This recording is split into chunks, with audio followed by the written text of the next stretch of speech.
Hey, this is Sean Pickett. I'm the founder and CEO of Sales Integrity, a B2B tech sales coach, and your host for the Sales Integrity Podcast. I'm ready to make it another great podcast today. And with that, let's get today's episode rocking and rolling.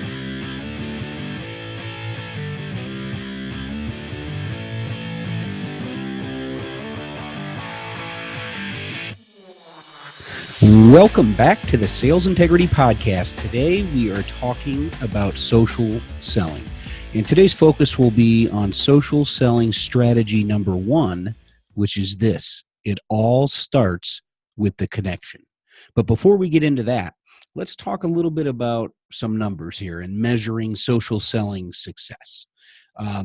LinkedIn has a study that they've done, and they've really quantified the value of social selling, and they produce what they refer to as the first of its kind social selling measurement, which is known as the Social Selling Index, or SSI. I'm sure a lot of you, especially those that are subscribing to LinkedIn Sales Navigator tool, see that little score off to the right on your Social Selling Index score, and that's actually based on your activity. So the Social Selling Index is scored on a scale of 0 to 100 based on your LinkedIn activities, relating to what they refer to as the 4 pillars of social selling, and I'll get to that here in a minute.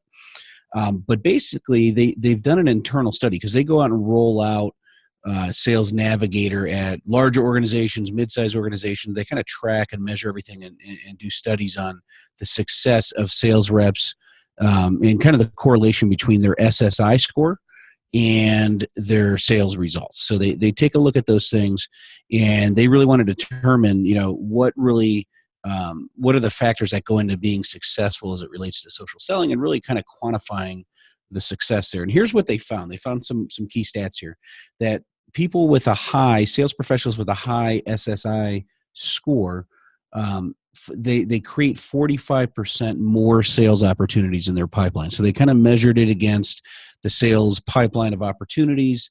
They benchmark it, right where everyone's at when they start using Sales Navigator, and then they look back on it after a period of time. And they found that those that have the higher SSI scores create 45% more sales opportunities in their pipeline. So that's huge for lead generation and demand generation and all that good stuff. They also found that 51% are more likely to hit quota. So those with a high SSI score, 51% of them are more likely to hit quota. And 78% of social sellers outsell their peers who don't use social media. And obviously they can see that by high SSI scores and low SSI scores. And those with a high SSI score are 3 times more likely to go to club or President's Club, or achieve what the equivalent of President's Club is at your organization. So as you can see, having a high SSI score and what they've created for that social selling index and the factors that go into that are really, really key. But they really measure that against these 4 pillars of social selling, as they refer to it. And here's what those 4 pillars are. Number 1 is creating a professional brand. Number 2 is a focus on the right prospects. Number 3 is engaging with insights. And number 4 is building trusted relationships.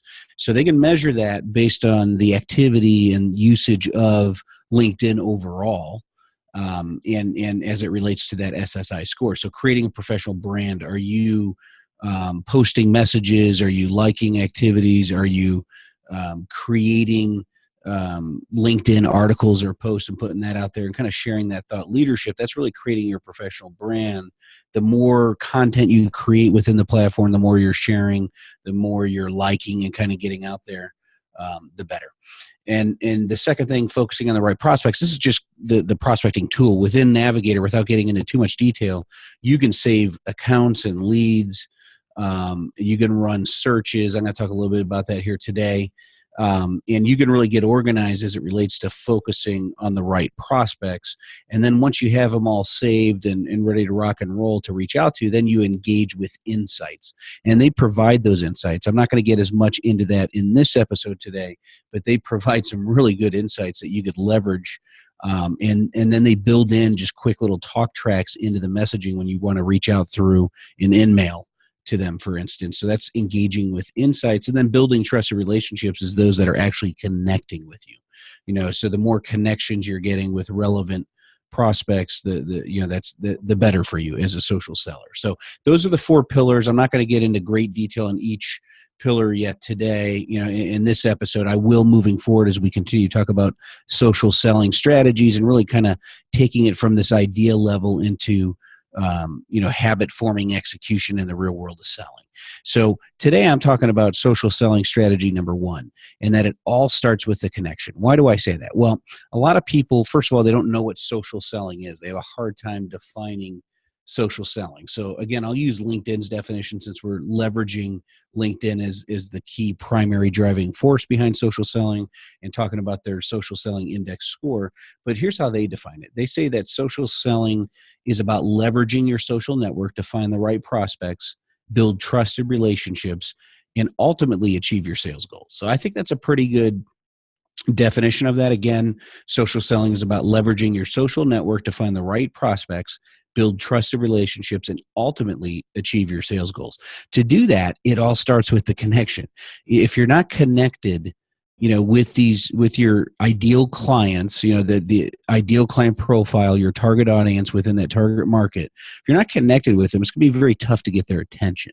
And they receive cold calls, they receive emails. These are big methods for reaching out to these folks. But when it comes to social selling, they're receiving a ton of in-mails and just direct messages through, and I'm just going to focus on LinkedIn today, because direct messages through Twitter, and you get messages through Facebook, but I'm just going to focus on LinkedIn today, because that's the primary social selling tool for the B2B marketplace, and that's where I focus. And that's primarily what the makeup of our audience here is on the Sales Integrity Podcast. But really, you're going to get lost in a sea of competition for attention if you're just kind of starting with in-mails and trying to send them messages that way. I believe a better way to do this is starting with a connection request. So I'm going to walk you through a process that you can use here today. I'll quickly walk you through this. You can listen to this podcast again if you're in the car, if you're walking, or at the gym, or wherever else. If you're not in a place where you can write this down, then just listen to it again. Just bookmark it and come back and listen to it, because I'm going to provide you a step-by-step approach on a process that's been working well for me and my clients, in starting with a connection request. And the reason why you want to start with a connection request, because if and when they accept it, let's say you just have a list of 10 target market executives. These are C-level, VP-level executives that absolutely fit the bill. And if they connect with you, and now you could start communicating with them, and you can get their attention and start interacting, and then ultimately engaging in a sales cycle and guiding them through their buyer's journey, you're going to be in great shape, because they're the right fit for your business. So that's what I'm talking about. We'll get into that. But when you connect with someone on LinkedIn, you really enter into their stream of consciousness, because now any updates, and that's kind of that first pillar, creating your professional brand and posting those updates, and creating the posts or the articles within LinkedIn and sharing those, your entire network sees that, because you hit that activity feed wall. And when they log in next, the cool thing about LinkedIn is it picks up where you left off.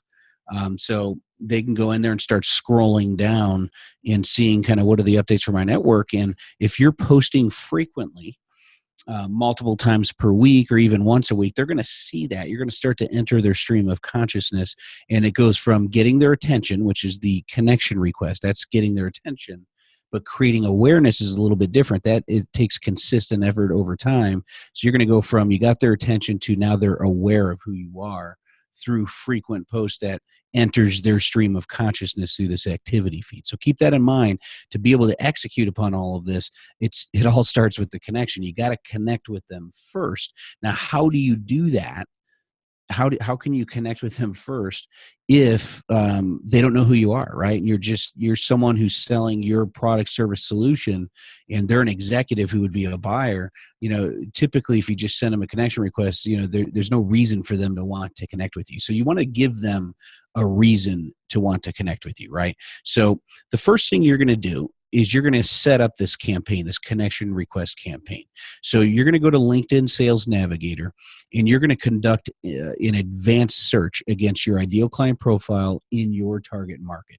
So when you go to Navigator, and I'm assuming you have Navigator. If you don't, shame on you. You should. If you're in B2B complex technical selling and you're not investing in LinkedIn Sales Navigator, it does come with the premium version of the core platform of LinkedIn. So you get both there. So you should invest in that. If you're just investing in the premium version of LinkedIn, that's just kind of crazy, because they've removed a lot of the key features out of the LinkedIn core platform and they moved them over to Navigator.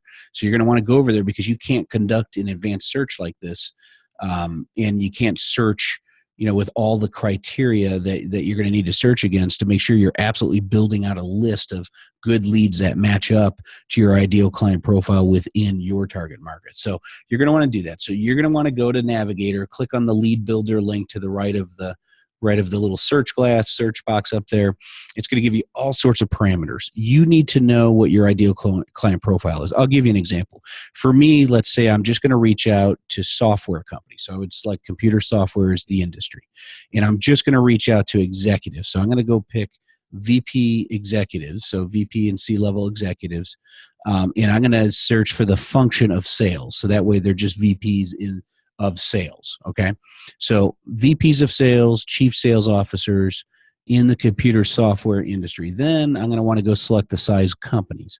Well, I might select, 11 to 50, 51 to 200, 201 to 500, let's say. So I select, across the emerging growth SMB up to mid-market size companies, because they typically have the right number of full-time sales reps that they're employing that would fit my ideal client profile. So I think you get the gist. I'm just giving you some examples of what mine would be. Yours might be different. It might be VPs of IT and CIOs in the insurance industry or financial services industry at companies that are 1,000 employees or larger, because you go after a large market. So you're going to know your profile. But the cool thing about this is you can narrow this down and build out a list and then save that search so you have it.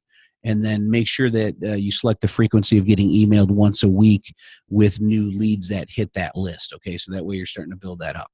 And so you're going to save that search, but it's going to show you that. So the search I did, that came up with a lot of thousands and thousands of results, because I also did it for the whole United States. You're going to want to narrow it down to your territory, especially if you're a sales professional that has a specific geographic location.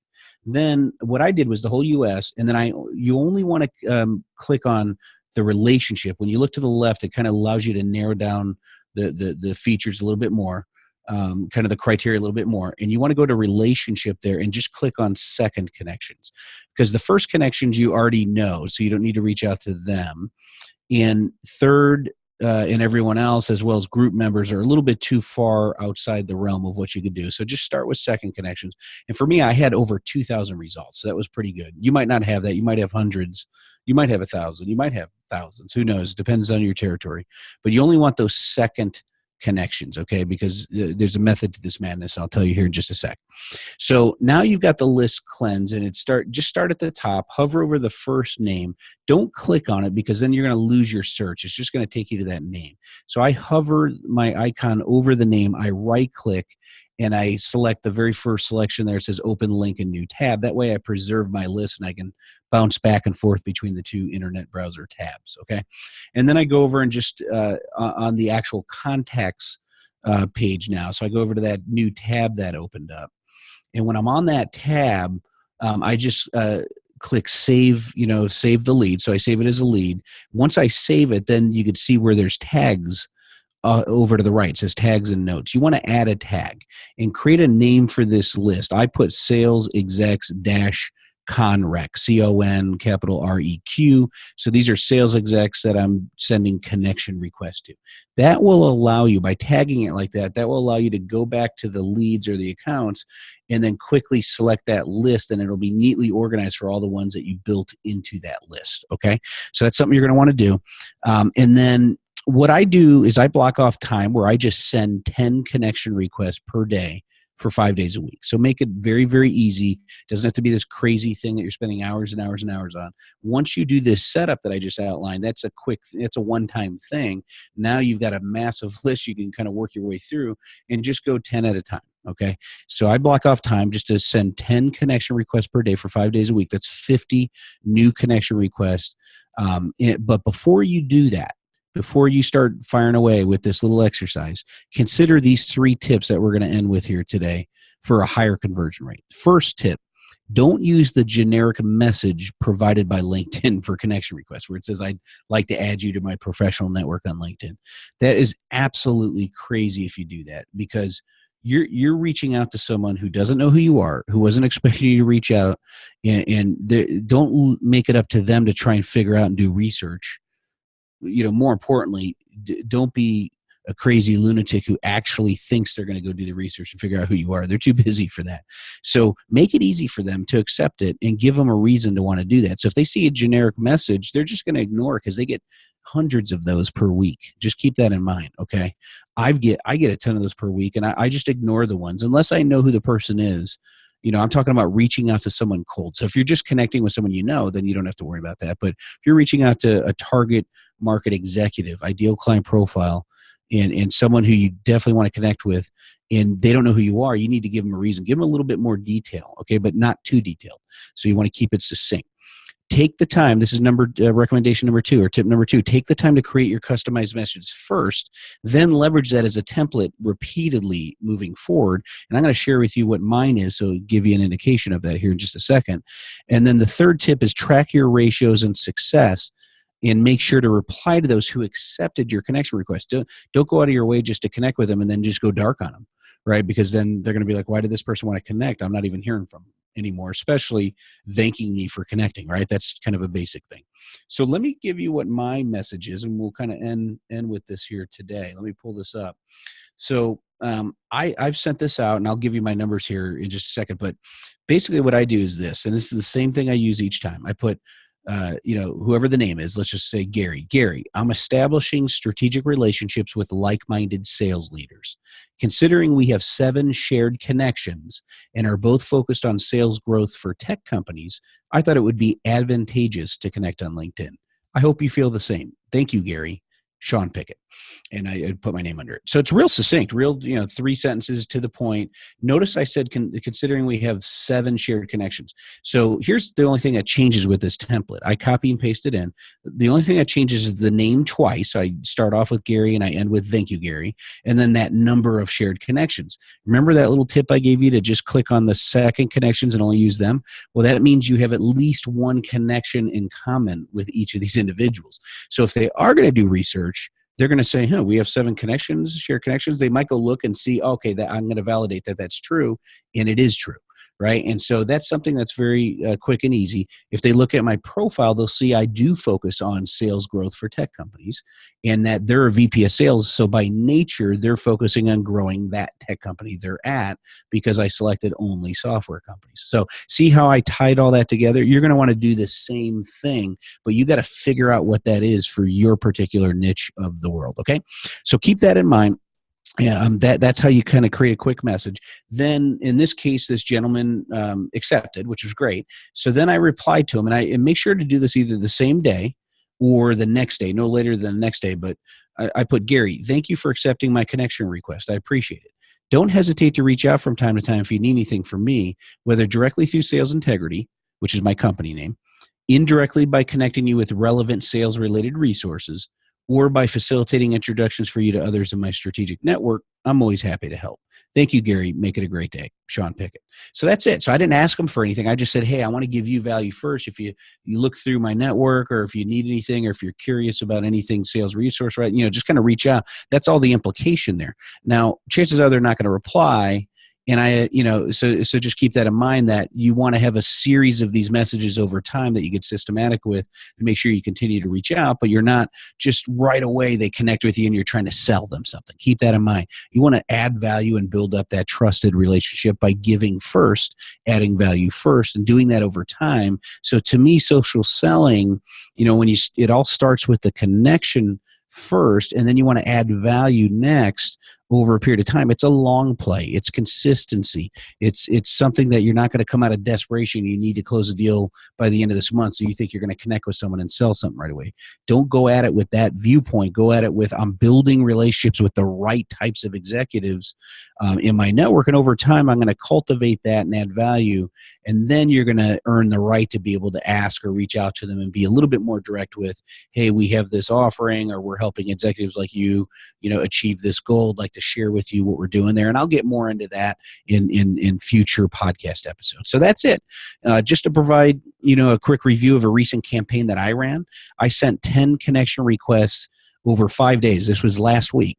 So 10 connection requests over 5 days for a total of 50 connection requests. And thus far, just a week later, I've had 13 accept. So that's about a 26% conversion ratio, or 1 out of every 4. So that's what you can expect, okay? So these are right down the middle of the fairway target market prospects that match up with my ideal client profile, and you can do the same for yourself. That's pretty good. If 1 out of every 4 VPs of sales in the tech industry accept that, these are the right people I need in my network, that I want in my network, and these are the people I like to help. So for you just got to figure out what that means for you. So now it's up to me to nurture these relationships along and be in a position to help them when they're ready to buy in their buyer's journey, right? So of course, I have a structured, systematic plan of attack to achieve that goal, but I'm going to save that, as I mentioned, for another podcast for another day. So that'll do it for today. Now let's wrap up today's episode with a few quick reminders. Real quick, before we end today's episode, I wanted to just share a few quick reminders with you. No matter where you listen to the Sales Integrity Podcast, please subscribe to it. Just subscribe to the show so you get them automatically on a weekly basis. The more subscribers we have, the more we're found out there by other potential subscribers, so that greatly helps the show. We are now on Stitcher Radio, so in addition to Stitcher, we're on iTunes, Stitcher, and SoundCloud. And no matter where you subscribe or listen to us, please provide a 5-star rating and a quick 1 to 2 sentence review. That also helps others find the podcast. So help us grow the show. That would be great. And also, we still have our free 7-day video email course out there. You can go to mastercomplexselling.com to subscribe to that. So again, mastercomplexselling.com. It's a free 7-day video email course titled 7 Steps to Master the Game of Complex Technical Selling. So that'll do it for today. Go out there in the sales world today. Help your customers buy what they want, what they need, and what benefits them. And most importantly, go out there and make it a great day.